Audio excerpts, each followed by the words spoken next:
우리 사람은 누구나 인생에 크고 작은 어려움을 당하면서 살아가고 있습니다. 말은 하지는 않지만 어쩌면 여기 있는 우리 성도님들 가운데서도 상당수가 지금도 어려움을 겪고 있는지 모르겠습니다. 그래서 누가 한 말인지는 모르겠지만 사람은 살면서 세 번의 좋은 기회가 찾아오고요, 또 세 번의 큰 고비가 있다고 합니다. 그런데 문제는 이런 어려움이 어떤 경우에는 별 탈 없이 지나가기도 하지만은 심한 경우에는 사람의 마음에 큰 상처와 아픔을 남기고 가기도 합니다. 간혹 이런 마음에 큰 상처를 가지신 분들은 평생도록 그 아픔과 고통 때문에 내가 짊어지고 가야 할 십자가다라고 하면서 이렇게 이제 웃어 넘기곤 합니다. 성도님들, 대나무의 마디를 아실 것입니다.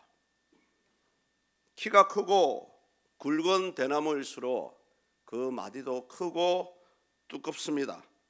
태풍이 불어와 아름드레와 같은 나무는 넘어질지라도 쓰러질지라도 대나무는 이 마디 때문에 쉽게 부러지지 않습니다. 아울러서 이 마디가 있기 때문에 수십 미터 높이까지 자랄 수가 있습니다. 혹시 대나무 마디가 생기는 이유를 아십니까? 물론 아시는 분도 계시고요, 모르시는 분도 계시겠죠. 원래 이 대나무는 아주 빨리 자라는 식물입니다.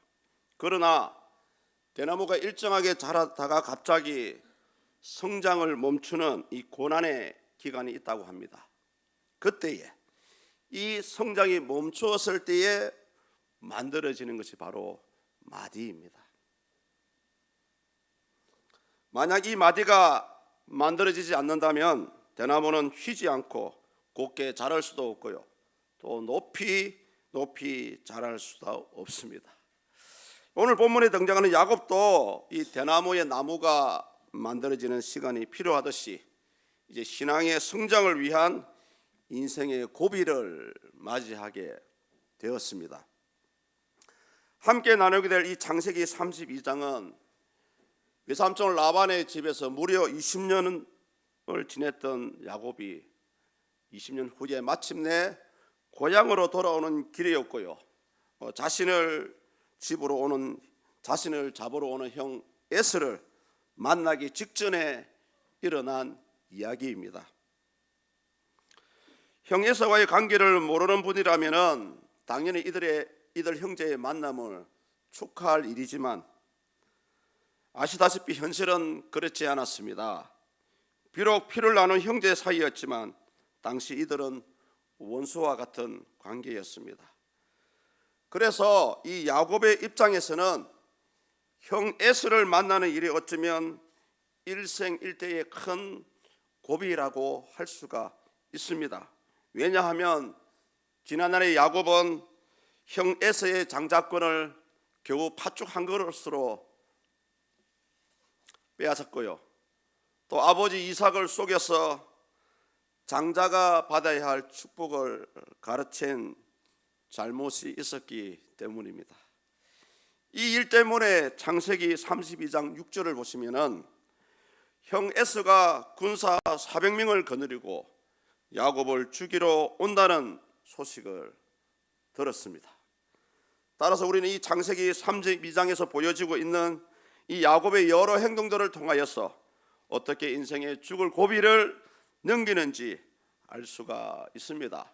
처음에 야곱은 형 에서의 마음을 돌리기 위해 인간적인 노력을 시도하였습니다. 먼저 야곱 자신이 가진 재물 중에서 무려 550마리에 달하는 가축들을 세 떼로 나누어서 형 에서에게로 예물을 보내었습니다. 그 내용이 본문에 나오지는 않고요, 본문 바로 앞에 나오고 있는 창세기 32장 13절에서 20절까지의 내용들입니다. 그 가운데 창세기 32장 14절과 15절을 제가 한번 읽어드려 보겠습니다.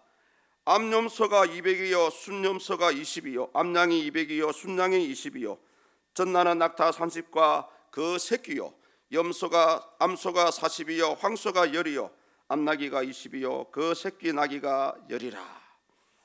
이렇게 550마리에 달하는 가축들을 한때 두때 세 때로 나누어서 형 에서에게로 보내고 있습니다.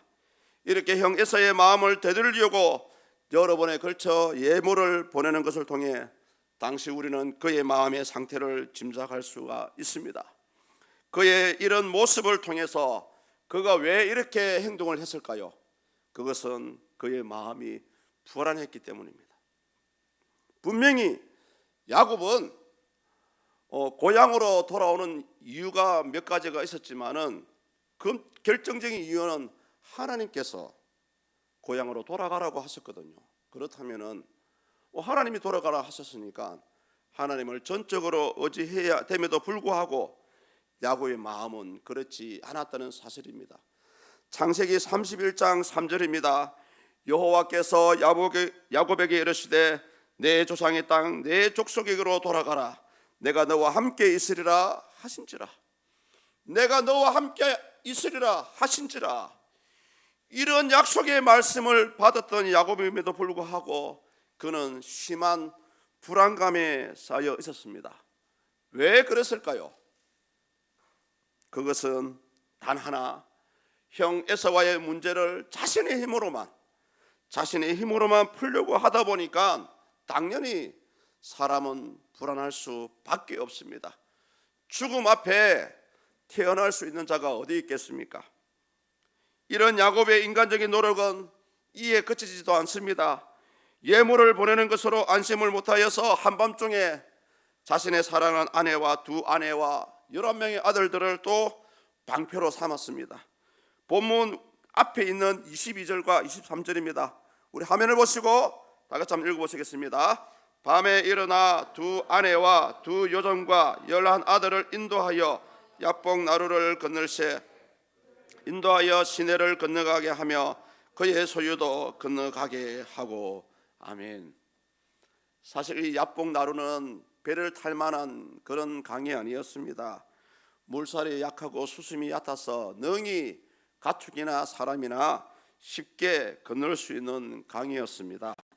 원래대로라고 한다면은, 상식적으로 한다면은 예물과 가족들이 먼저 가야 됩니까? 야곱이 먼저 가야 됩니까? 야곱이 가야 되잖아요. 당사자가 가야 모든 문제가 해결이 됩니다. 그러나 야곱은 정작 자신은 가지 않고 오히려 물질로서 자신을 대신했고요. 또 힘이 없고 연약한 두 아내와 아이들을 먼저 보냄으로 해서 자신의 방패를 삼았습니다. 아주 나쁜 사람입니다. 여기까지 보여지는 이 야곱의 행동에서 우리는 결국 사람은 어쩔 수 없이 연약한 존재라는 사실을 깨닫게 됩니다. 아멘이십니까? 비록 하나님의 명령으로 고향으로 돌아오게 되었지만 야곱도 어쩔 수 없는 저와 여러분과 같은 아주 평범한 인생이라고 할 수가 있습니다. 야곱은 자신의 목숨을 위해 이때까지 피땀 흘려 모았던 많은 재산과 사랑하는 아내와 자식들까지도 이용하고 있습니다. 이 순간까지는요. 그러나 하나님의 입장에 봤을 때는 좋은 쪽으로 볼 수가 있습니다. 사람이 의지할 수 있는 모든 것을 보내었습니다. 두 손에 의지할 것이 없는 야곱은 빈손의 상태가 되었습니다. 비로소 그런 상태가 되었을 때 하나님은 야곱을 만나 주시게 되었습니다. 그래서 사람은 더 이상 삶의 희망이나 문제 해결의 길이 보이지 않을 때 하나님을 찾을 수 있어야 합니다. 다시 말해 인생의 고비가 왔다는 것은 하나님은 그런 사람을 찾으시는, 당신을 찾으라는 사인이자 신호입니다. 이것을 잘 보여주고 있는 부분이 본문 24절의 말씀입니다. 성도님들 우리 다 같이 한번 읽으시겠습니다. 24절입니다.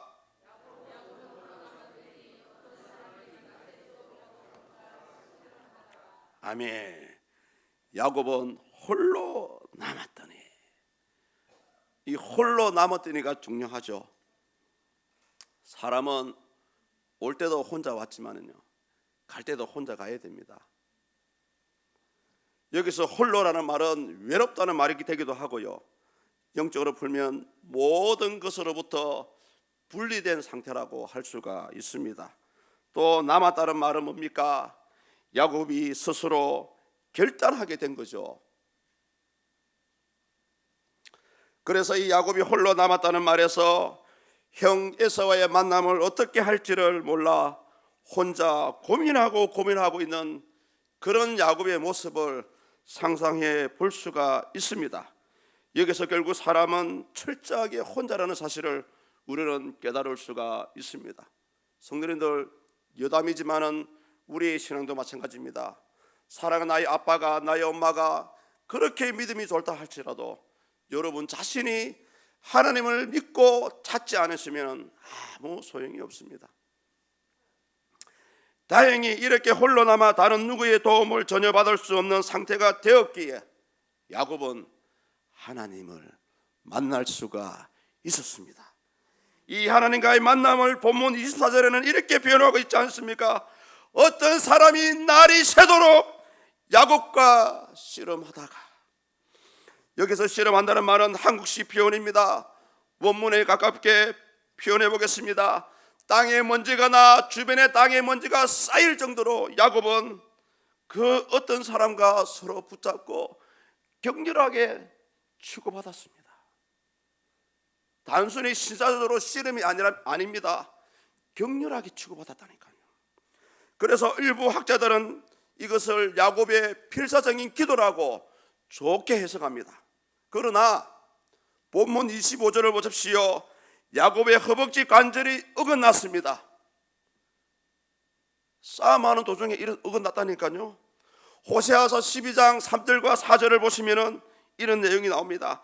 실제로 하나님의 사자와 싸웠다는 것을 말씀합니다. 호세아서 12장 3절과 4절입니다. 야곱은 모태에서 그의 형의 뒷발꿈치를 잡았고 또 힘으로 하나님과 겨루되 천사와 겨루 이기고 울며 그에게 간구하였으며. 따라서 일반적으로 우리 신학자들은 이 야복강가에서의 씨름을 실제 천사와 힘겨루기를 했다는 사실로 인정합니다. 아울러서 형 에서로부터 살기 위한 야곱의 철저한 처절한 기도의 모습이라고 생각하고 있습니다. 아마 이 씨름은 살고자 하는 야곱의 그 간절함을 잘 표현하고 있는 구절이라고 할 수가 있습니다. 성도들, 우리는 이 부분에서 야곱으로부터 배울 수 있는 유일한 한 가지가 있습니다.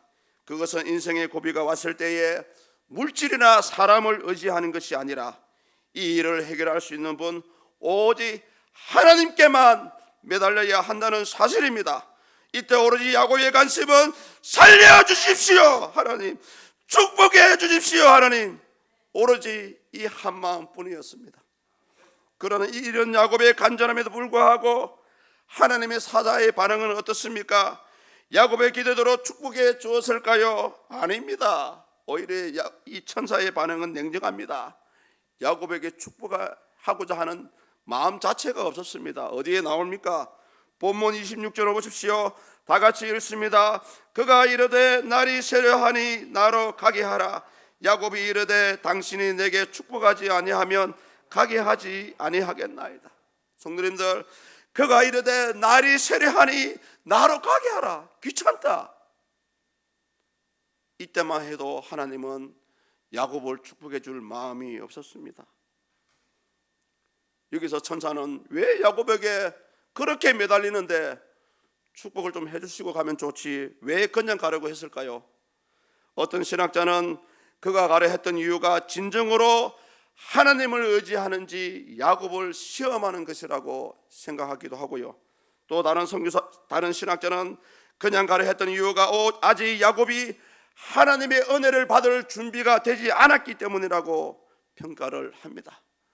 어찌됐든 이 두 가지 의견을 종합해 볼 때에 문제 해결의 열쇠는 물론 하나님이 하십니다.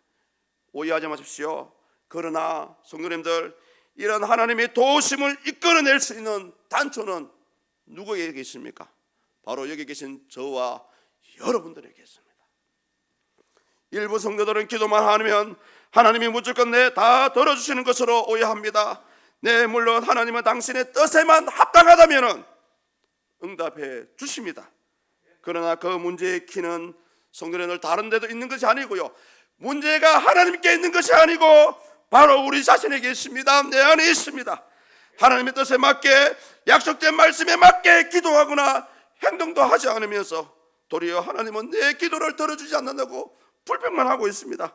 사랑하는 성도님들, 여기에 역시서 핵심은 이것입니다. 내가 변해야 합니다. 내 마음에 들어온 그릇이 청소되어야만 깨끗한 그릇 위에 하나님의 은혜가 임할 수가 있습니다. 자기 자신의 마음으로도 행동으로도 전혀 변할 생각도 없으면서 단지 당장의 위기만을 벗어나려는 생각대로 한다면 과연 우리 하나님께서 그런 사람의 기도를 응답해 주시겠습니까?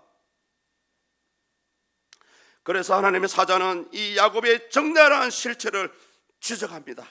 너의 이름이 무엇이냐? 본문 27절을 보십시오. 그 사람이 그에게 이르되 내 이름이 무엇이냐? 그가 이르되 야곱입니다. 야곱이라는 이름 속에는 움켜쥐다는 의미도 있지만 성도님들, 야곱의 이름은 이렇습니다. 야곱의 실제는 이렇습니다. 저는 사기꾼입니다. 저는 약탈자입니다. 그런 뜻이 숨어 있습니다. 성도님들, 이런 사기꾼과 약탈자와 같은 사람에게 하나님께서 은혜를 주시겠습니까? 이렇게 이름을 물어보는 이유는 야곱의 본질을, 그의 실체를 밝히기 위해서입니다. 왜냐하면 변화되지 않는 상태에서는 하나님의 은혜를 누릴 수가 없기 때문입니다. 따라서 하나님의 은혜를, 문제 해결을 받고 싶다면 우리는 먼저 우리 자신을 가리고 있는, 내 자신을 치장하고 있는 이 거짓된 껍데기를 벗어버려야 합니다. 네, 그렇습니다. 하나님, 저는 죄인입니다. 하나님, 저는 전적으로 하나님을 신뢰하지 못했던 나의 죄를 고백합니다. 하나님을 믿는다고 하면서 내 마음대로 살아왔던 나의 교만함과 나의 불순종을 회개합니다. 5만 번의 기도 응답을 받았던 조지 물러가 있습니다. 자신의 기도의 비결을 이렇게 얘기합니다. 가장 첫 번째로 꼽는 비결이 이것입니다. 순수한 기도의 동기가 있었다라고 합니다. 구하를 사랑하는 마음, 하나님의 뜻을 구하고자 하는 마음, 하나님께 대한 정직한 마음, 말씀을 묵상하고 무엇보다 살아계신 하나님을 온전히 100% 신뢰하는 것이 비결이 있었다고 합니다. 저는 여기다가 하나 더 플러스를 했어요. 순종입니다. 사실은 우리는 입술로는 하나님을 사랑한다 합니다. 예수님을 사랑합니다 합니다. 십자가에 달려서 나를 대신 죽은 예수님 감사합니다라고 고백합니다. 그러나 정녕 우리가 얼마나 이 하나님의 말씀에 순종을 했습니까? 그래서 이 순종만큼 하나님의 뜻을 받들을 수 있는, 하나님의 마음을 기쁘게 할 수 있는 것이 없다라고 저는 이 말씀을 준비하면서 생각을 했습니다. 오늘 야곱강가에서 야곱과 씨름하는 하나님의 사자가 지금도 여기 계신 저와 여러분에게 묻고 있습니다. 내 이름이 무엇이냐? 과연 너의 정체가 무엇이냐? 과연 너의 속에 나를 향한 사랑이 있느냐?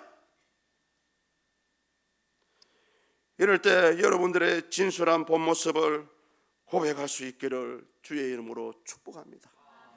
마지막으로 자신의 실체를 고백한 야곱에게 이름을 바꾸어 주시는 것으로 축복하시는 하나님의 모습을 볼 수가 있습니다.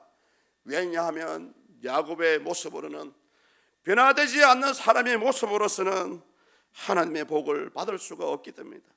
물론 그런 상태에서도 복을 주기도 합니다. 그러나 내 마음이 더럽고 내 삶이 정리되지 않는 상태에서 받는 복은 얼마 가지 않아 다 쏟아내게 되어 있습니다. 우리 마지막으로 28절을 다 같이 읽습니다. 그가 이르되 내 이름을 다시는 야곱이라 부를 것이 아니요 이스라엘이라 부를 것이니 이는 내가 하나님과 미 사람들과 겨루어 이겼음이니라. 아멘. 우리 28절 말씀대로 하면 이스라엘의 이름은 하나님과 더불어 싸운 자의 뜻입니다. 하나님과 더불어 싸워 이겼다는 뜻입니다. 현실적으로 사람이 천사와 싸워서 어떻게 이길 수가 있습니까? 죽었다 깨어나도 이길 수가 없습니다. 이 말씀 속에, 이 진리 속에 여러분 지혜가 있습니다. 여러분이 아무리 머리를 굴리고 머리를 쓴다 할지라도 하나님을 잃을 수가 없습니다.